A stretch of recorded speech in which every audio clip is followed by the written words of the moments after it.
한 주간 동안 평안하셨습니까?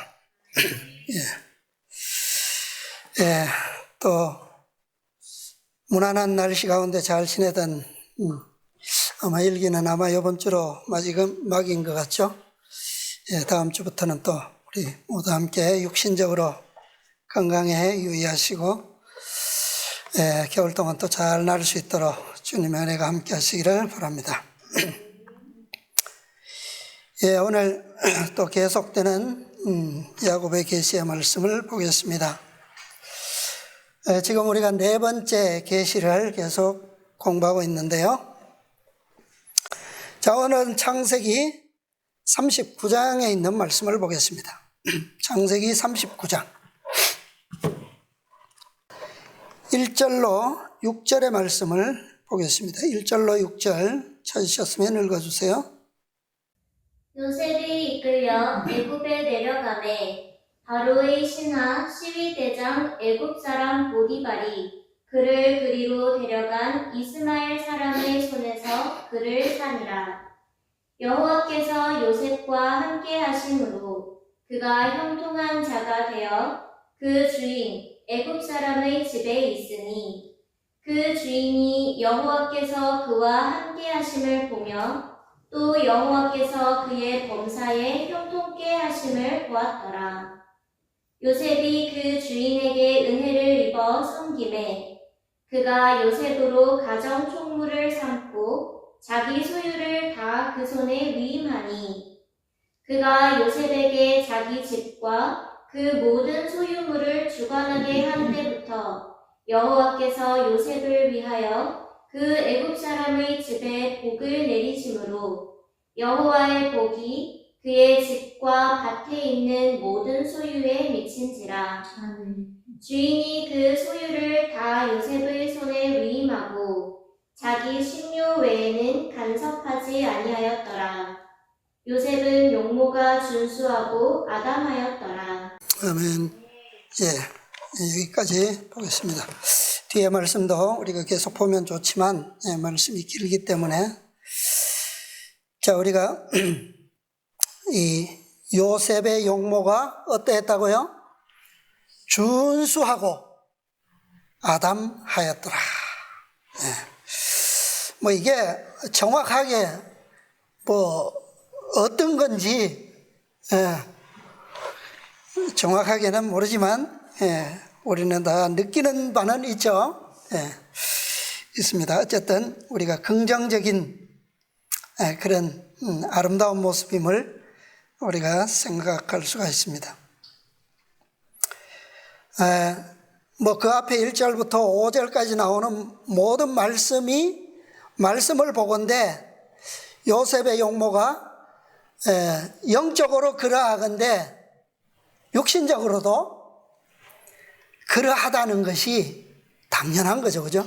오늘 우리 사도 바울을 공부했지만 사도 바울에게서 뭐가 나타났어요? 그리스도의 모습이 그의 얼굴에서 영광으로 나온 것처럼 뭐 백발의 노인 주름살이 있고 그런 노인에게서 뭐 육신적으로 뭐 볼 게 있겠습니까? 그죠? 그러나 그의 생애가 말해주는 그 결과가 이 마지막 때에는 그의 용모에서도 반영된다라고 하는 것을 우리가 볼 수가 있어요. 스데반도 그랬고, 그죠? 여러 우리 믿음의 노독들의 생애에서 간혹 기록된 것을 볼 수가 있습니다. 자, 오늘 제가 보려고 하는 것은 이 요셉의 생애가 여기서부터 시작되어요. 우리 37장까지 지난 안식일에 보고 38장은 유다의 타락에 대한 내용인데 이것은 넘어가는데 뒤에 또 언급이 되기 때문에 왜 거기에 유다의 타락의 기사가 끼워져 있는지 그 다음에 39장부터 끝까지는 요셉의 기록이 창세기 전체를 차지하고 있어요. 마지막 부분. 그래서 왜 요셉의 생애가 이렇게 길게 기록되었으며 그 다음에 우리가 그토록 또 많은 시간이 연구가 필요한지 아주 중요하기 때문에 이 부분을 좀 보겠습니다. 요셉의 생애는 누구의 생애를 표상할까요? 예수 그리스도를 표상합니다. 그래서 그의 생애는 그리스도의 생애를 상징하고 또 그의 품성은 그리스도의 품성을 나타내고 있다라고 하는 것을 우리가 다 알고 있습니다. 자, 그것을 우리 말씀에서 좀 보겠습니다. 화이트주석 창세기 37장 4절. 요셉 그리스도의 상징 있죠? 자, 그 말씀 좀 읽어주십시오. 그리스도께서 자기 땅에 오셨지만 자기 백성이 영접지 않았다. 그는 의로웠기 때문에 반대와 멸시를 당하셨다. 그의 언행일치된 생활, 자기 부정의 생활은 경건하다고 공언하지만 그 생활이 부패한 사람들에게 계속적인 책망이 되었다. 요셉의 고결하고 청렴결백한 인격은 불같은 공격을 받았다. 요셉을 탈선케 하려 했던 여자가 그 뜻을 이루지 못하게 되자 그가 타락해 할 수 없었던 요셉의 인격에 대하여 강렬한 증오심을 갖고 요셉에 대하여 거짓 증거하였다. 무죄한 사람이 그의 의로움 때문에 고통을 당하였다. 그는 자신의 고결한 인격 때문에 감옥에 갇혔다. 또 요셉은 자기 형제들의 손에 의하여 적은 돈에 팔리었다. 예수도 그의 제자들 중 한 사람의 손에 의하여 가장 악한 원수의 손에 팔리었다. 예수는 겸손하고 거룩하셨다. 그분의 생활은 보기 드물게 착하고 자기 부정적이며 거룩한 생활이었다. 그는 아무 잘못도 없었지만 사람들은 거짓 증인들을 불러 그에 대해 거짓 증언케 하였다. 그는 죄와 잘못을 신실히 책망하는 분이셨기 때문에 미움을 받았다. 요셉의 형제들이 요셉의 채색옷을 벗겼듯이 예수를 십자가에 못 박았던 사람들도 그의 옷을 벗기고 통으로 짠 그 옷을 얻기 위하여 제비를 뽑았다.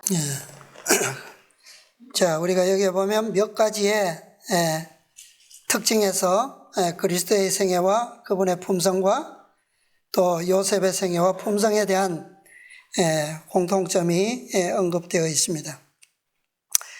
이 요셉이 우리 지난 시간에 보았지만 어떤 옷을 입었다고요?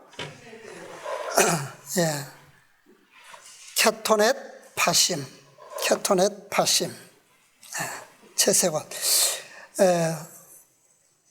우리의 그 번역의 채색옷의 느낌과 실제적인 것과 채색이라고 하는 표현과 캐토넷 파심은 사실은 다른 뜻이지만 우리가 그것을 이런 품성적인 측면으로 우리가 생각해 보면 채색옷이 나타내는 바가 바로 캐토넷 파심이라고 하는 것을 또 이해할 수도 있습니다.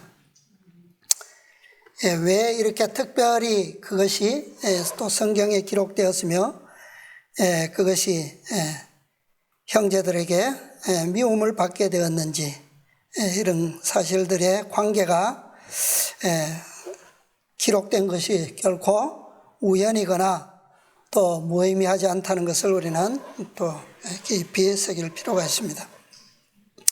자, 부조와 선지자의 한 말씀도 보겠습니다. 부조와 선지자 239페이지. 부조 239, 240쪽. 요셉의 생애는 그리스도의 생애를 예시한다. 요셉의 형제들을 움직여 그를 노예로 팔게 한 것은 시기심이었다. 그들은 요셉이 그들보다 더 크게 되는 것을 막고자 하였다. 요셉이 애굽으로 팔려갔을 때에 그들은 그의 꿈이 실현될 가능성을 모두 제거했으므로 그들은 더 이상 그의 꿈 때문에 번민할 필요가 없다고 스스로 우쭐해했다. 그러나 하나님께서 그들이 행한 일을 가지시고 그들이 방해하고자 계획한 바로 그 사건을 실현시키셨다. 그와 같이 유대 제사장들과 장로들은 그리스도를 질투하고 그분께서 그들에 대한 백성의 관심을 앗아가지나 않을까 두려워하였다. 그들은 그분께서 왕이 되시는 것을 방해하고자 그분을 죽였으나 그들은 그와 같이 함으로 그 같은 결과를 가져오고 있었다. 요셉은 애굽의 노예 신세를 통하여 그의 아버지의 가족을 구원한 구주가 되었다. 그러나 결과가 그렇다 하여 그의 형들의 죄가 감소된 것은 아니다. 그와 같이 그리스도께서는 원수들에 의하여 십자가에 못 박히심으로 타락한 인류의 구속자와 구주가 되시고 온 세상의 통치자가 되셨다.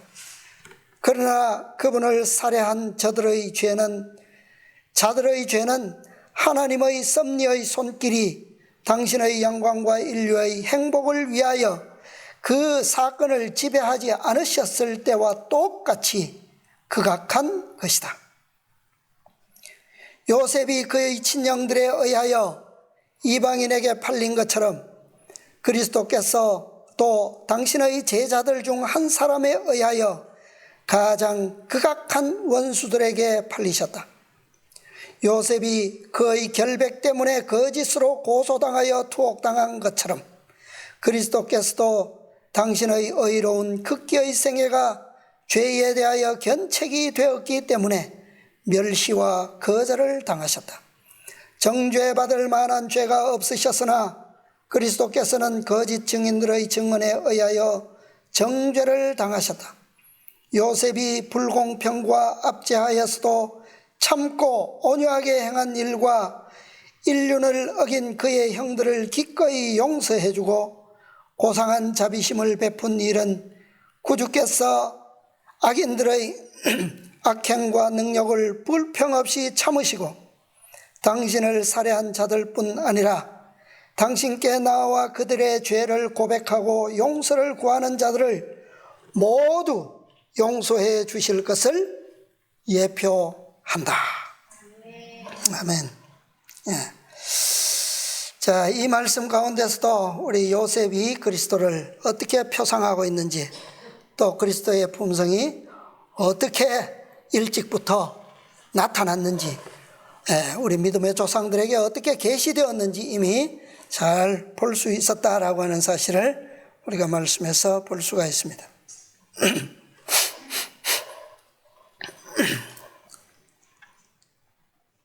이 요셉은 어린 시절부터 사도 바울처럼 또 예수님의 제자들처럼 그렇게 도덕적으로 타락했거나 어떤 죄악적인 그런 기록을 딱히 찾아볼 수는 없어요. 단 우리가 지난 37장에서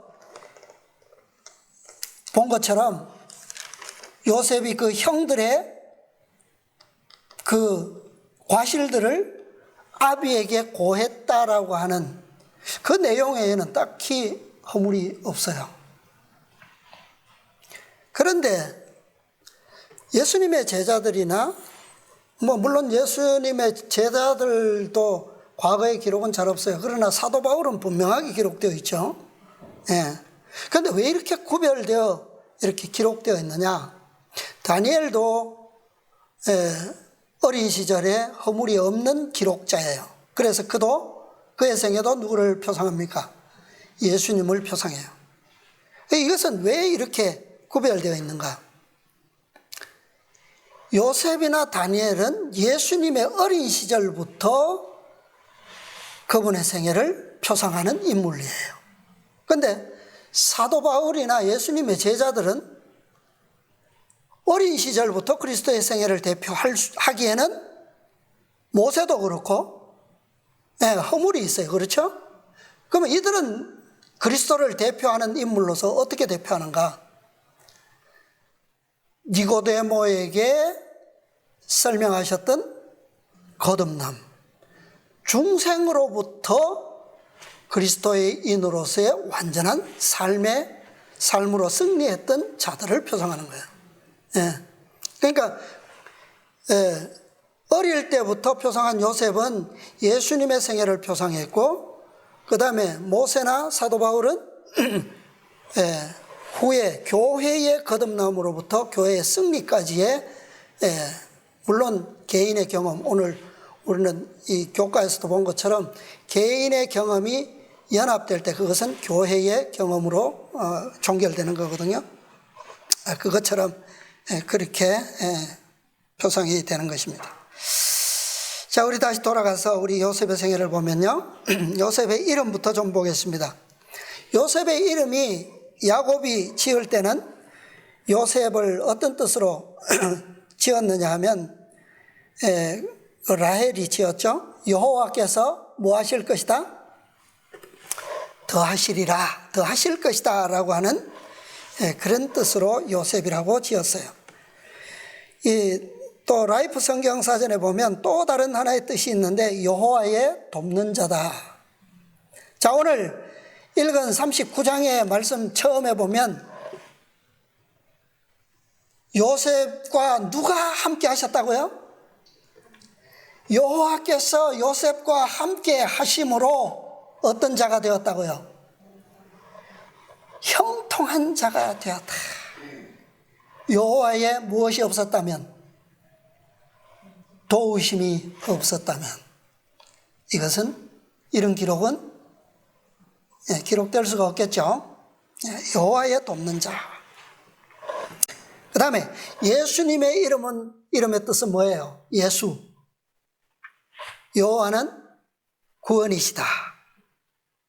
그런데 스트롱 사전에 보면 또 하나의 뜻이 있는데, 그 뜻은 여호와는 도움이시다. 예수의 이름에 이런 뜻이 같이 있어요. 자, 그 다음에 이 두 사람 다 새로운 이름을 가지고 있죠. 요셉은 새로운 이름이 뭐예요? 애굽식 이름이 뭡니까? 사브넷 바네아. 41장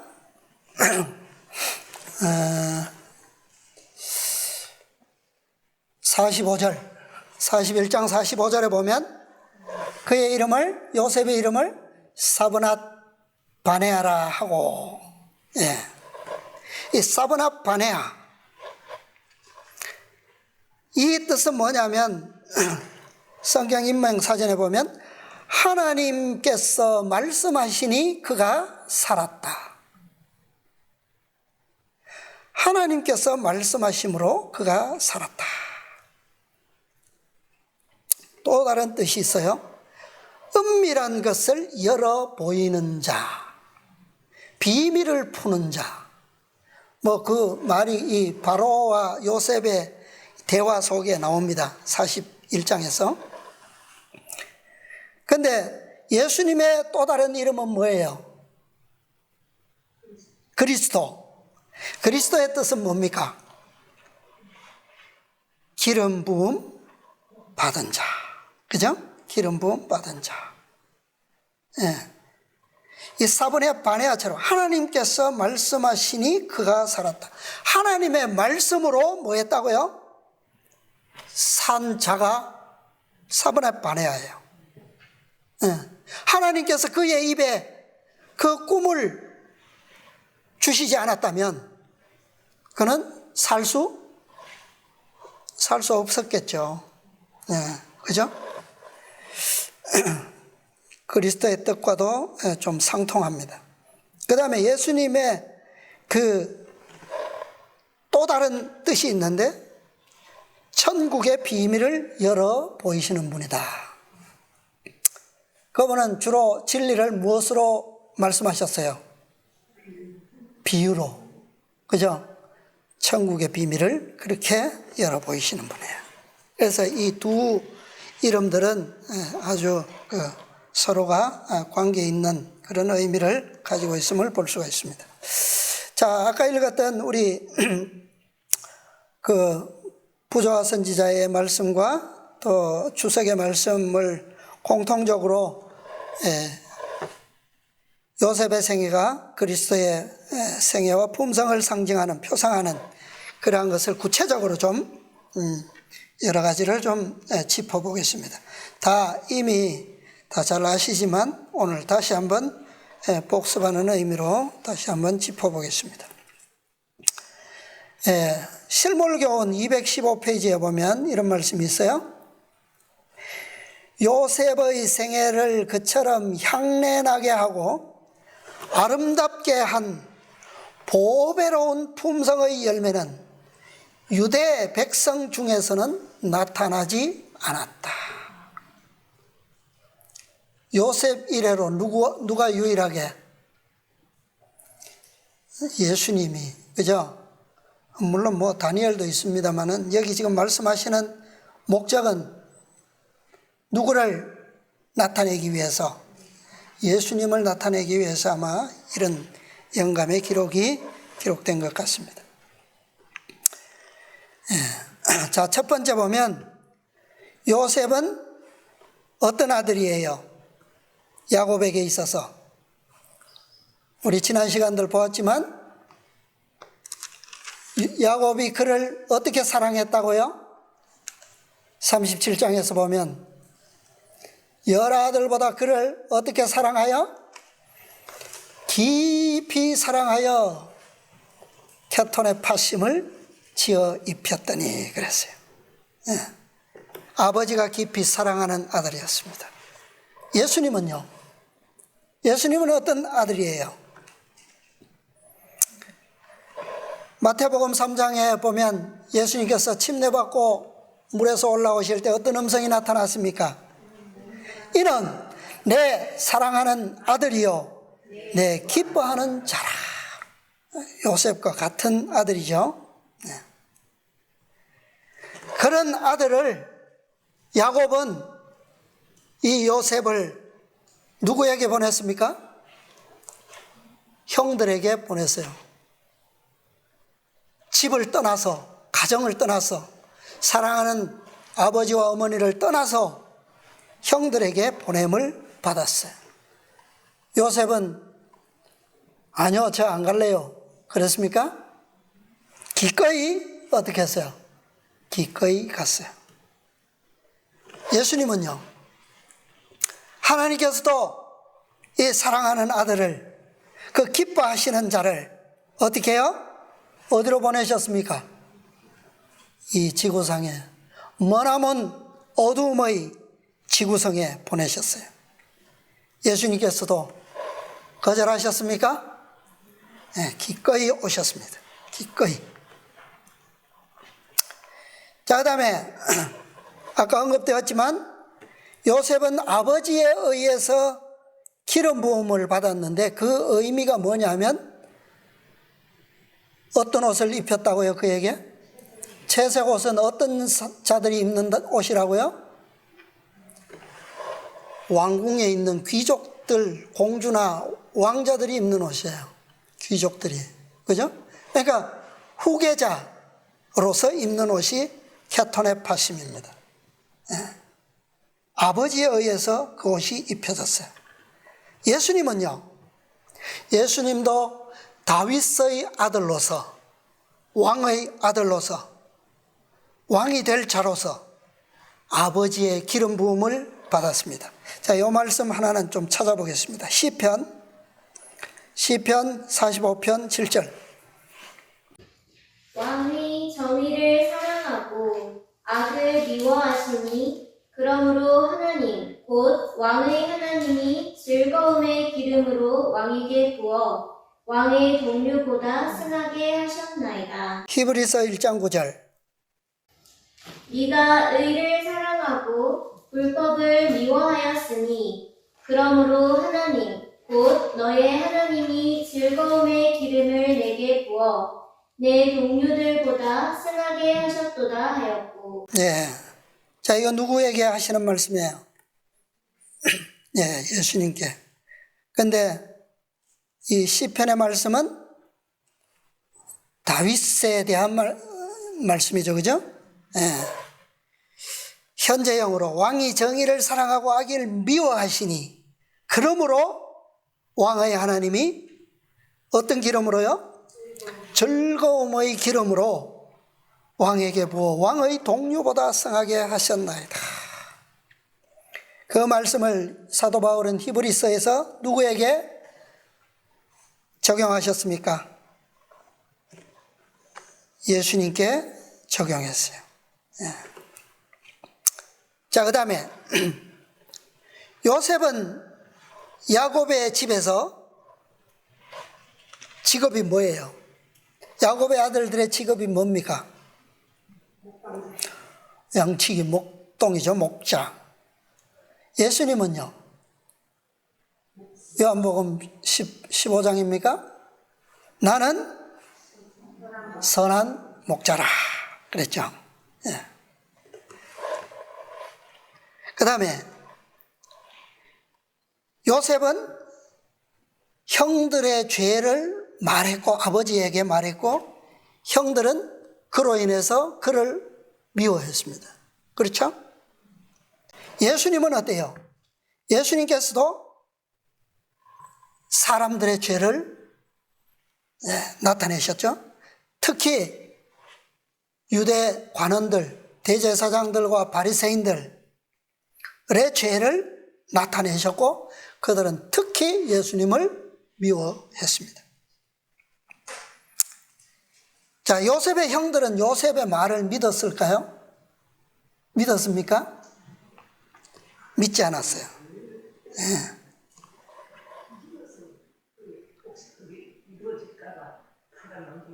그렇죠. 과연 네가 우리가 너에게 가서 절하겠느냐? 그랬죠. 자, 예수님은 어땠습니까? 예수님의 형제들은 그분을 믿었습니까? 안 믿었어요. 특히 자, 요셉이 장래에 그 높은 지위를 얻을 그 꿈 이야기를 했을 때 형들은 더 미워했죠. 그죠? 예수님께서도 장래에 취하시게 될 높은 지위를 공개하시자 그분을 더 미워했어요. 자, 우리 제 성경절 다 있는데 다 생략합니다. 시간이 없기 때문에. 그 다음에 형들은 요셉이 다스리는 것을 장래의 일이지만 원했습니까? 거절했어요. 예수님도 어땠어요? 그 빌라도 앞에서 뭐라고 부르짖었어요? 백성들이, 바리새인들이, 제사장들이. 우리는 이 사람이 우리의 왕됨을 원치 아니하노이다. 그렇게 외쳤어요. 요셉의 형들이 요셉을 특별히 시기했습니다. 그렇죠? 그래서 팔아넘겼어요. 예수님도 마가복음 15장 10절에 보면 대제사장들이 시기를 예수를 넘겼다라고 하는 것을 빌라도가 알았어요. 그 다음에 요셉의 형들은 요셉이 멀리서 오는 것을 보고 뭐 하기를 꾀했습니까? 죽이기를 꾀했어요. 그 다음에 예수님도 어땠어요? 모든 대제사장과 백성의 장로들이 예수를 죽이려고 함께 의논했어요. 요셉의 형들은 요셉이 입었던 옷, 그 입은 채색 옷을 어떻게 했습니까? 벗겼어요. 예수님은요, 마태복음 27장 28절에 그의 옷을 벗기고 홍포를 입히며 요셉의 채색 옷은 무엇으로 적셔졌습니까? 지난 시간에 했죠. 무슨 피로요? 수염소의 피로 적셔졌어요. 예수님은요, 예수님의 옷은 방금 마태복음 27장 28절 말씀처럼 그분에게 어떤 옷이 입혀졌습니까? 자색 옷, 홍포가 입혀졌어요. 자, 요셉은 어떻게 팔렸습니까? 은 20개에 팔렸는데 누구에 의해서 이 제안이 나왔어요? 누가 이 제안을 했을까요? 유다. 네. 유다에 의해서 은 20개에 팔렸습니다. 예수님은요? 은 30개. 누구에 의해서? 유다. 가룟 유다. 참 신비한 우연이죠. 자, 아까 제가 이 39장을 읽을 때 38장을 생략했잖아요. 여기에 뭐가 나온다고요? 누구의 기록이 있습니까? 유다의 그 범죄가 기록되어 있습니다. 자, 요셉을 판 유다. 요셉을 판 유다는 이 38장에서 어떤 37장에서 팔고 38장에서 어떤 죄를 지었다고요? 이 며느리 다말과 간음죄를 짓습니다. 그리고 며느리가 간음죄가 탄로났을 때 유다는 그 며느리에게 어떻게 하라고요? 끌어내서 뭐 하라? 불살라. 화형을 선고해요. 네. 이 죄가 38장의 기록입니다. 그런데 예수님은요, 예수님을 팔았던 가룟 유다는 대제사장들과 손잡음으로 뭐 한 거예요? 예수님을 죽이려고 꾀한 그들과 함께 손을 잡음으로 영적으로 뭐 한 겁니까? 간음을 한 거예요. 네. 그리고 예수님을 판 뒤에는 뛰어나가서 뭐 했습니까? 자살을. 유다가 며느리를 사형을 언도한 것은 곧 누구에게 사형 언도하는 것하고 똑같아요. 자기에게 하는 것하고 똑같아요. 왜? 그 범죄는 같이 저지른 거니까. 그죠? 곧 며느리의 사형은 자신의 사형이에요. 그죠? 가룟 유다의 자살과 동일한 죄입니다. 자, 요셉을 죽이자고 형들이 꾀할 때에 누가 말렸어요? 처음에 누가 말렸어요? 장자 루벤이 말렸어요. 그런데 나중에 구덩이에 딱 던져넣었다가 건져내서 아버지에게 돌려보내려고 구덩이에 던져놨는데 와보니까 아이가 있어요, 없어요? 없을 때 루벤이 어떻게 했습니까? 후회 막심하죠. 후회하죠. 아주. 예수님이 잡히시던 날 밤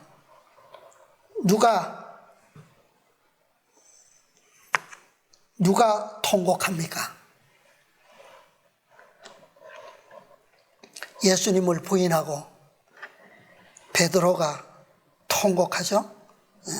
아주 비슷한 사건들이 다 기록되어 있어요. 그 다음에 요셉은 보디발의 집에서 누구에게 유혹을 당했습니까? 보디발의 아내에게 몇 차례, 몇 번 유혹을 받았을까요? 확실하게는 처음이 있고 마지막이 있고 중간에가 있는데 중간에는 뭐라고 되어 있냐면 날마다 그랬어요. 날마다. 그러니까 우리가 뚜렷하게 보면 최소한 몇 번 이상이에요. 3차례 이상 강한 유혹을 받았다. 그러나 유혹에 넘어가지 않았어요. 예수님은요? 예수님은 누구에게? 사단에게 3번의 강력한 시험을 받으셨어요. 그러나 승리하셨습니다. 자, 되지 않자, 유혹에 넘어가지 않자 요셉은 어떻게 됐어요? 무고를 당했죠. 무고한 고소를 당합니다. 예수님은요, 뭐 십자가에 달릴 만한 고소당할 제목이 있었습니까? 예수님도 무고를 당하신 거예요. 네. 그랬을 때 요셉이나 예수님은 자신을 억울한 무고로부터 벗어나기 위해서 무엇을 했나요? 아무것도 하지 않았어요. 아까 우리 사도 바울의 기록에서도 누가 언급했죠? 네. 사도 바울도 아무 고소당했을 때 아무 자신의 동족이 자신에게 억울하게 했던 것은 하나도 표현하지 않았어요. 예. 요셉도 그랬고 예수님께서도 그러셨어요. 어떤 방어도 하지 않았습니다. 여러 말로 물으나 아무 말도 대답지 아니하시니. 예. 자, 요셉은 강간죄로 구속이 됐어요. 강간하지 않았는데도 불구하고 강간죄로 구속됐는데 그 감옥에 특별히 어떤 죄인들이 있었죠? 바로왕의 두 관원들이 들어왔어요. 두 죄인과 함께 갇혀 있었습니다. 감옥에. 예수님은요, 유대인의 왕이라는 죄명으로 십자가형을 받았는데 누구와 함께?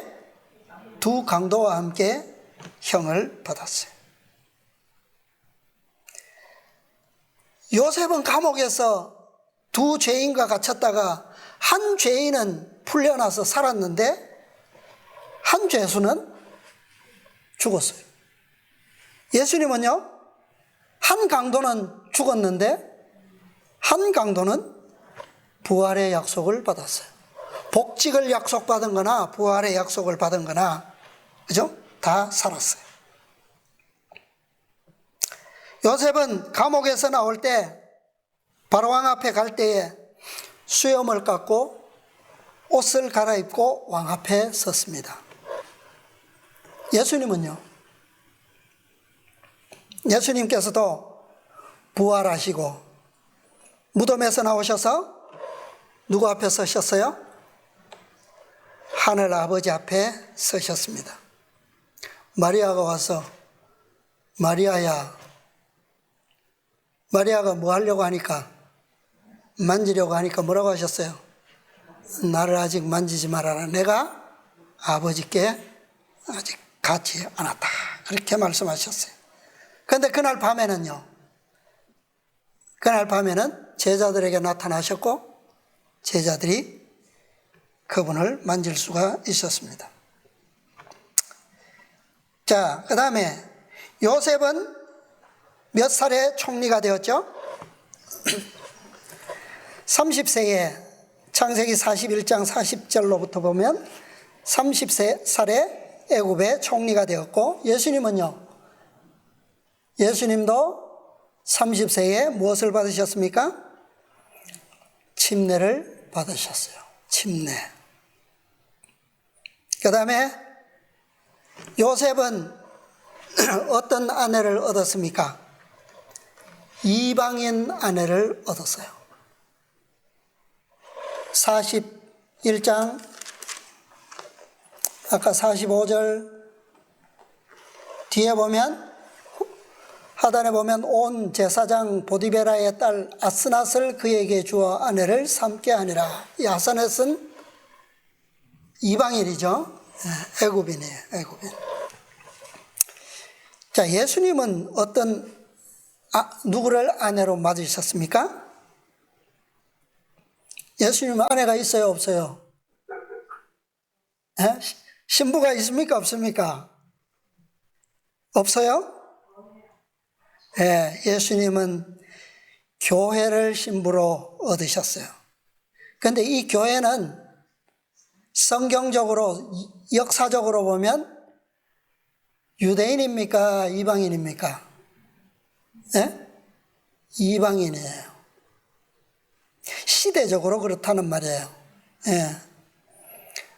에베소서 5장 23절, 고린도전서 11장 3절, 고린도 후서 11장 2절 한번 읽어보실까요? 고린도 후서 11장 2절. 계시록 21장 9절에도 나오고요. 자, 한 절만 보겠습니다. 고린도 후서 11장 2절. 사도 바울이 어떻게 편지합니까? 내가 하나님의 열심으로 너희를 위하여 열심 내노니 내가 너희를 정결한 처녀로 한 남편인 그리스도께 드리려고 중매함이로다. 네, 이 고린도 교회에 편지할 때에 이 교회를 어떻게 한다고요? 그리스도께 중매한다. 그렇게 사도 바울은 말하고 있습니다. 자, 그래서 이 교회는 중심이 시작은 유대인으로부터 시작되었지만 그러나 열매는 무엇으로 끝납니까? 최종 결론은 이방인으로 끝나요. 그래서 우리가 이런 의미로 볼 때에 예수님의 신분은 유대인과 이방인으로 굳이 표현하면 이방인으로 볼 수가 있습니다. 자, 요셉은 어디에서 권세를 얻었어요? 어떤 권세를 얻었습니까? 애굽의 모든 권세를 창세기 41장 42절. 자, 41절부터 보면 바로가 요셉에게 이르되 내가 너로 애굽의 온 땅을 총리하게 하노라. 자기의 인장 반지를 빼어 요셉의 손에 끼우고, 그죠? 쭉 40, 그 뒤에도 몇 절 나옵니다. 애굽의 모든 권세를 얻었습니다. 그의 것이 아닌 건 하나밖에 없어요. 그게 뭐예요? 보좌뿐이니라. 보좌만 없어요. 그런데 예수님은요? 예수님은 어떤 권세를 얻으셨습니까? 마태복음 28장 18절.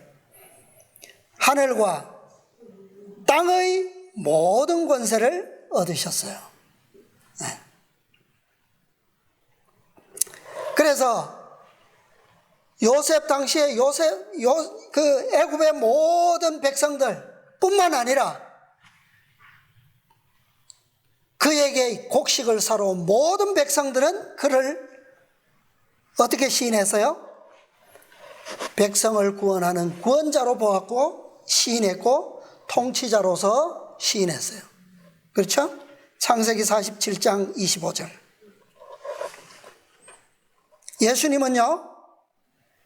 예수님은 땅뿐만 아니라 이 땅뿐만 아니라 하늘과 땅의 모든 세계가 예수님을 구주요 통치자로 시인했습니다.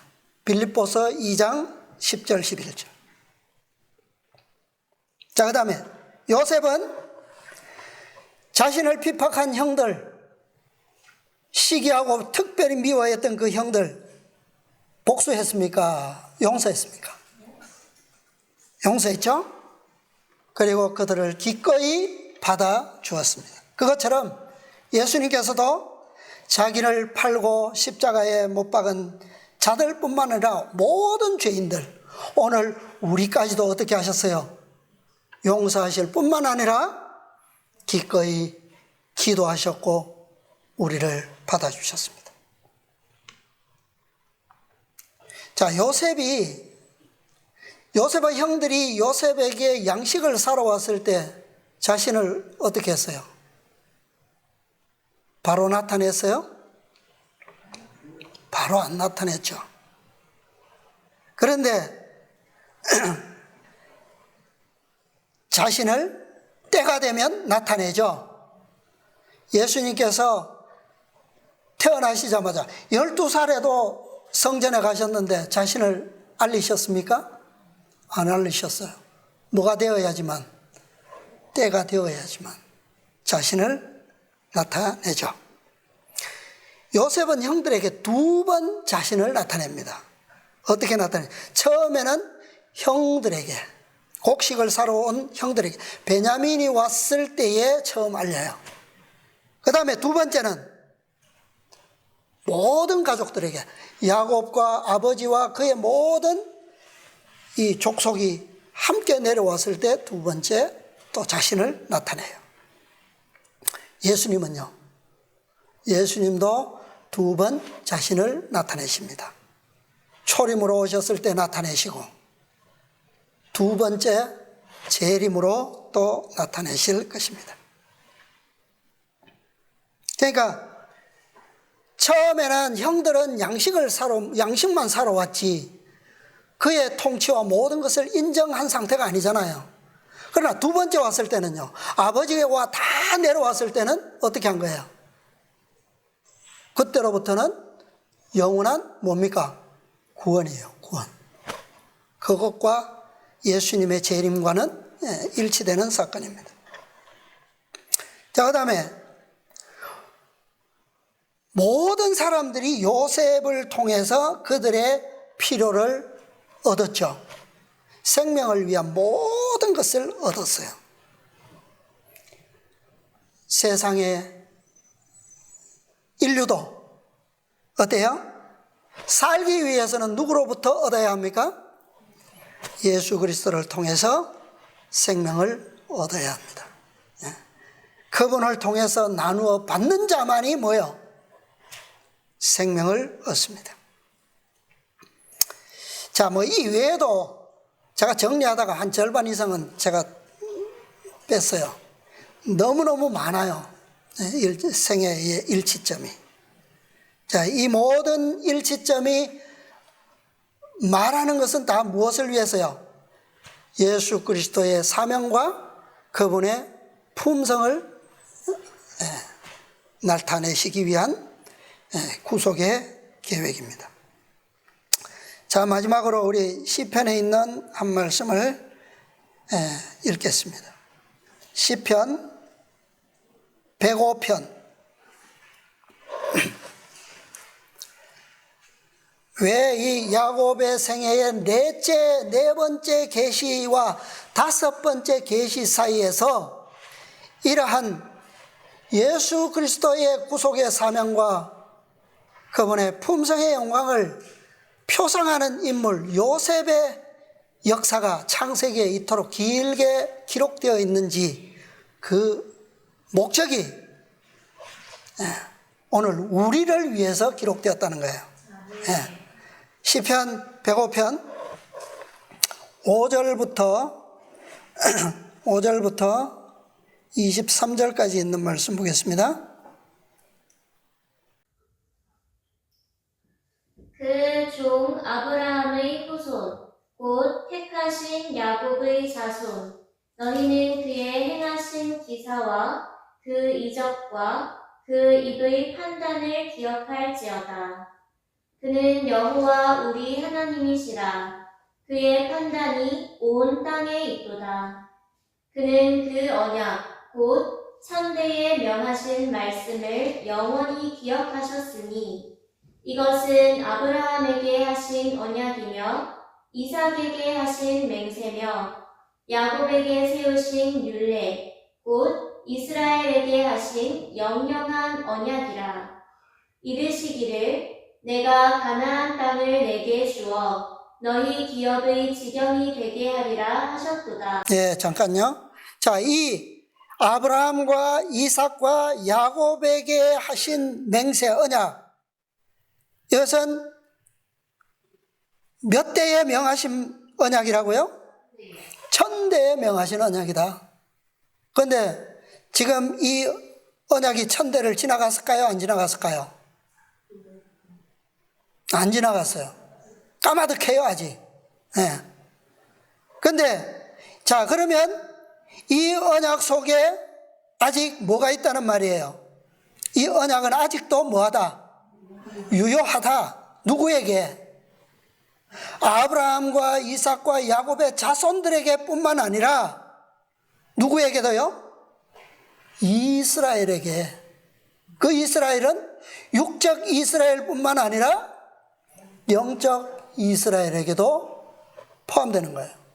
그러니까 육적 아브라함의 할례를 받은 자가 아브라함의 자손이 아니요, 그죠? 영적으로 믿음으로 받은 할례. 그들이 바로 이스라엘이에요. 그래서 여기에는 오늘날 세상으로부터 버림받은 저 육적 이스라엘 유대인 뿐만 아니라 그들도 이 약속에 아직 유효한 거예요. 포함되어 있어요. 뿐만 아니라 영적으로 이스라엘 된 우리에게까지 마지막까지 천대의 약속은 아직도 유효하다는 말씀이에요. 그 다음에요. 때에 저희 인수가 적어 매우 영성하며 그 땅에 객이 되어 이 족속에게서 저 족속에게로 이 나라에서 다른 민족에게로 유리하였도다. 사람이 그들을 해하기를 용납지 아니하시고 그들의 연고로 열왕을 꾸짖어 이르시기를 나의 기름 부은 자를 만지지 말며 나의 선지자를 상하지 말라 하셨도다.